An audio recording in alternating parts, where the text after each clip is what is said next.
Football Manager is a game where you learn from failure. Being sacked and losing matches usually is what guides you to getting better and doing better in the future in game, but what if you could avoid all those issues early on and actually not make them mistakes in the first place? Well, that's what I'm going to help you do in today's video, fingers crossed, as I give you 5 mistakes that you should avoid in FM. Some of these are going to be more conceptual things and areas of the game that you should be using more. Other things will be literal button clicks that will hopefully help improve your FM experience, whether that be improving your success when it comes to winning the match, or actually improving how the game functions. I've got a little bit for everything, so hopefully you do go on to enjoy the video. If you get any use out of it, please do smash that like button and make sure you're subscribed for more videos like this, tactics and wonder kids. And without further ado, let's get into tip number 1. And this tip is something that will actually make your gameplay better. As opposed to helping you win matches, it's going to help FM feel a bit different. If you haven't noticed this year, the user interface, there's a bit of a delay when you click on stuff, when you go into certain areas of the game. It's almost like it's lagging, but it's not really. It's hard to know why it takes so long to open stuff up,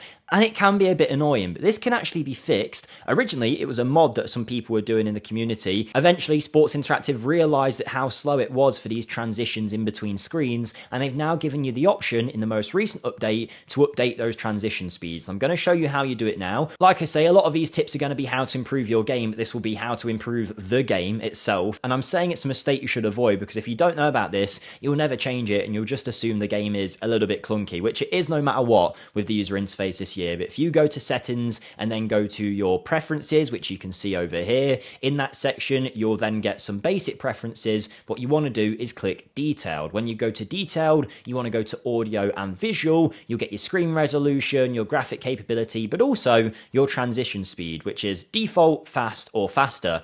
I'm going to set it to faster because I think that's the best way to go. You're then going to hit confirm, and now when you go between screens, you can see slowly but surely it has sped up a little bit. It's still not super quick, but it is definitely quicker than what we were having previously when we click into these player profiles. Now, I've had a look online. I don't know the exact stats of what kind of speed it introduces. You know, is it a 100% speed boost? I don't know, but it will certainly make your game feel a bit more responsive. It stops it feeling so laggy, and I almost don't know why it's the default. Maybe some of you don't like it like this, and you like the little bit of a delay as you click onto something, so you feel like you've actually clicked it, I guess, but I like that it just loads quicker, gets me to the information I want to see. And one other little thing, if you want to make it even quicker, is in the same section, if you go to preferences, detailed, audio and visual, I've just tried it out now. If you take off the individual animations as well for the UI, then hit confirm, it feels a little bit snappier to me. It's hard to exactly narrow down the seconds and whatnot that it takes off, but it makes the game feel a little bit better. And at this stage with the UI, I certainly think it's a mistake you should avoid to not at least try it and see how it feels. So that's the first one, a bit of a cheap one to get out of the way in terms of how you can improve the game itself. But now we're going to move on to how to improve your game. Hopefully give yourself a better chance of success, win more matches, sign better players, all of that good stuff we're going to get right into now.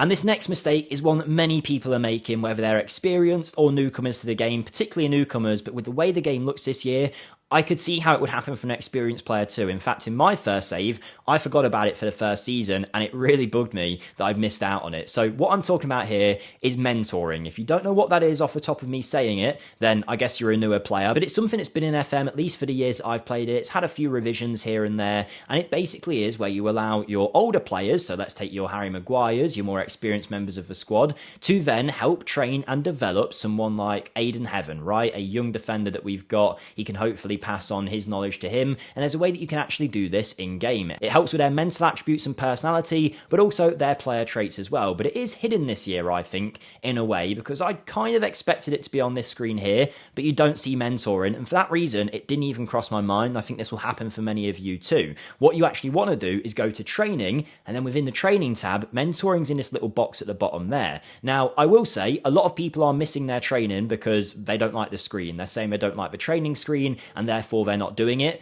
and that's totally fine. You can ask your staff to take over your training for you. I do that myself. I ask for staff to deal with that. I don't even bother with my training. But one thing that doesn't happen through that is mentoring. As far as I know, if it works like it did in every other year in FM, mentoring is not done when you hand over your staff responsibilities. It's something you have to set up yourself by hitting this mentoring tab, even if you're not managing the training. Now, what you then do is you can either create a mentoring group yourself where you put the players in as mentioned. So you could take a team leader like Harry Maguire. They're going to have the biggest effect on your team, and within that you can then put someone to help learn off of him. So for us, we could maybe add Lenny Yoro, a young defender, might learn off Harry Maguire. We mentioned Aiden Heaven too, so I've added him. So it's now Maguire, Heaven and Yoro. I can hit confirm and we get an idea of how this group is affecting certain players. So Harry Maguire here is getting no impact from Aiden Heaven and none from Lenny Yoro, which is what you expect, of course. He's not really going to learn from these young players, but you can see he's got a significant impact on Aiden Heaven and an average impact on Lenny Yoro. What that's going to do is if Harry Maguire has high determination, he has 11 here, so maybe it's not what you want to do, but let's just use him as an example. If he has higher determination than, say, Lenny Yoro or Aiden Heaven, they have a chance for that determination to then go up. So in this case, Aiden Heaven will learn a little bit from him, and hopefully his determination will go from 9 to eventually 10, maybe even 11. Lenny Yoro, on the other hand, has determination of 16, and actually, mentoring can sometimes have negative effects, so you want to keep an eye on that, and maybe you take Lenny Yoro away for that reason. What will also happen is traits can be transferred, so argues with officials, dwells on ball, avoids using weaker foot, tries long-range passes, bring the ball out of defence. The longer that these players stay mentoring under Harry Maguire, in this example, the more chance they have of picking up some of them traits. Now again, not every bit of mentoring is good mentoring. If you put Mario Balotelli in charge of a young striker, no offence Mario if you're watching, they might pick up some bad traits as opposed to good ones. You want to make sure that the players that you want to be mentoring are the ones like Bruno Fernandes, who are really good personalities, determined and have good traits to then pass on to younger players. And I mentioned about traits and determination, but it's also general personality as well. So every player in FM has hidden attributes that you can only see with the in-game editor that you won't see any other way. So to show you, if we go to Harry Maguire, he's got a rating for, say, adaptability, ambition, controversy, loyalty, pressure, professionalism. Some of them can be rubbed off through mentoring as well, which will then affect a player's personality. So there's a chance Aiden Heaven might turn fairly professional instead of balanced, which will help his game and help him be a more rounded player. So, a lot of talking, I know, hopefully it makes sense. Do your mentoring. If you don't want to go through and do it manually, just do this. Ask your assistant to do it. Click no, click yes there, and suddenly you get a bunch of mentoring groups made. You do then want to look into them, I think, personally, to make sure that none of these mentors are giving off the wrong vibe, like Mason Mount is mentoring these two kids. Let's make sure that he has actually got a good personality for it. And vice versa, is Ibrahimov actually already better mentally than Mason Mount? If so, maybe you don't want that mentoring happening. But there you go. Mentoring is something that you should definitely be taking a look at in your saves. It's something that's really easy to miss. I missed it myself, and don't make the mistake because you can avoid some crucial development there in some of your players' game. This next tip is also going to apply to this Manchester United save and something that happened to me, and if you do want to see that save in the rebuild, you can find it on my channel, linked in the description down below, where I tried to take Man U to Champions League glory, and it was a hell of a journey. I do think the content over there as well on my channel has gone up in terms of quality in the last few months, so if you haven't checked it out for a while, come and have a go, see what you think. I think they're quite entertaining personally, so hopefully you'll enjoy it too. So thanks to anyone who checks it out through the link in the description. But let's get back to my other 3 mistakes to avoid, and this one, like I say, applies to this Manchester United save. It happened to me, and this is something I actually mentioned in my Things I Wish I Knew Sooner video about FM, and to be honest, it's the one I've had the most comments about, people not realising what it could do for them. So when you start your save, you'll have a budget. Now, I've already made my transfers here at United, but my budget started at, I think, 12 million, 16 million, something like that. It wasn't enough to really change the game, but if you have a look at my transfer history, if we can actually get to the tab when it eventually loads, you can see in this window, despite having pretty much no budget, I was able to bring in Kang-In Lee and Angelo Stiller for, what, I mean, between them, nearly £80 million. 73, there you go, it told me up there. I didn't even need to try and calculate it. But how did I get that money? Well, I sold transfer clauses, which is something that's been around in FM for a while, but it has changed massively in FM26 for the better in my eyes. But I just want to run you through it, how you can turn your budget from 16 million to eventually, for me, I had over 70 million pound of transfer budget, and I could have got more. And you can do this at any club. Obviously, results will vary depending on this, but every player that has some kind of active clause available will be shown in this section. If you click this in section, you'll see all the money that could still come into the club throughout the course of these players' career. Aaron Wan-Bissaka, for example, there's a clause involved in his transfer. There was one for Garnacho as well, and basically what this is Chelsea in this case might not have been able to pay whatever it was, £50 million up front for Garnacho. I can't remember the exact fee, but whatever they paid, what they did instead is they paid it in installments. So they said, instead of giving you £50 million up front, we'll give it you over the course of 3 years or 2 years or whatever it might be. But for some of these clauses, any of them with this little blue dot, which is half hidden off screen, another kind of error with the game currently, you can go through through and check every individual one, some of these clauses are sellable. The ones highlighted in blue, and what you can basically do is take less money from the clause, but you get that money instantly. So take Garnacho, for example. Say it was that £50 million fee, and Chelsea were going to pay that over 3 years. Again, these figures are a bit made up in my head, but what it basically said was there was an offer that said instead of 50 million, you can take 45 million now. So Chelsea, save 5 million, but give us the rest of the money up front. Now, as a business perspective, doesn't really make sense. You want to get the most money long term. But for me as a player, and for most of you guys as well, are you still going to be at Man U in 3 years? Are you even going to play the game for that long in that particular save? Maybe not. And I mean, for me personally, I was at Man U for a long time, but I preferred getting that 45 million up front than over the course of 3 years or 2 years or a year, whatever it was, because it meant the money then came straight into my budget. And yes, I got 5 million less or whatever, but I was able to then sign a few extra players. And that might have been the difference between us making Champions League or Europa League or Conference League, which then in turn brings the money in with that and maybe negates the fact that we took a hit on the transfer originally. All you do is click the button and hit sell clause and you make some money like that. We've just done Donny van der Beek. Again, there was many more options here. I made money off Dean Henderson,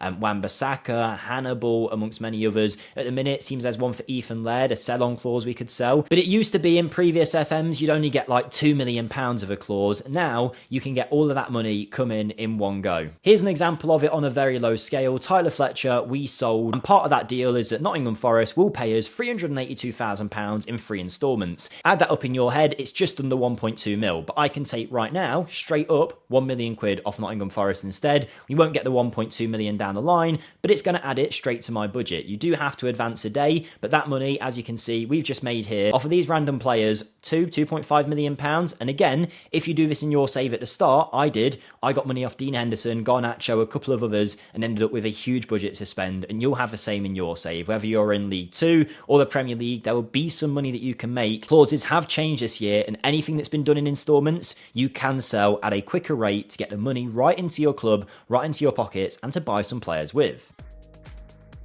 So don't make the mistake of forgetting to do that. But for tip number 4, mistake number 4 to avoid, it's all about tactics, which isn't necessarily my strong suit. But this is something that I have seen a lot in my own friends that play FM that maybe aren't super into the game. They don't realise they can do this. And what it is that you can make free tactics. Now, some people will know that and they might not use it. They might choose to.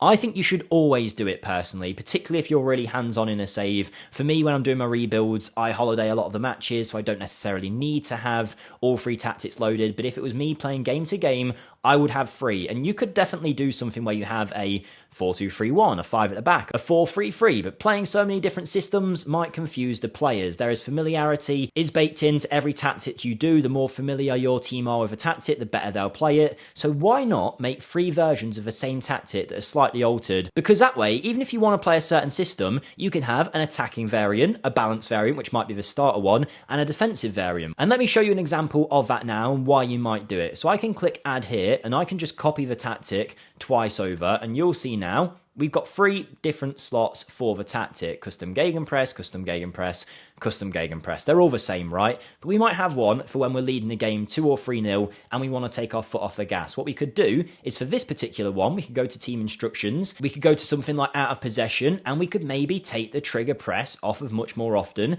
to more often. We could take the line of engagement from high to mid. We can trigger the press a little bit less, because what all this does, being such a high pressing system in this case, is it means our players are running intensely for 90 minutes. And that could be good if you've got loads of players with great stamina and work rate, but some players can't handle it. And sometimes giving them that breather is going to help them not get injured as often. It's going to help with their fatigue after games and make them more ready for the next one. Why, when you're 4-0 up, would you still go sprinting for every single ball, try and chase after everything and risk injuries? No, you want to have something where you take your foot off the gas a little bit. And in the same way, you might have a tactic for when you're leading 1-0 in a game and you want to see it out. In that aspect, you might go to your team instructions, out of possession, and you might go to time wasting more often. You might try and waste time a bit more. You might even try and play for set pieces, try and slow the game down that way, be less direct and keep the ball a little bit more, playing shorter passes. There's lots of things you can do, but just by having these slight tweaks, you give yourself not only match plans, but also ways to prevent injuries, to manage games without your team being unfamiliar. Because with all of these tactics now,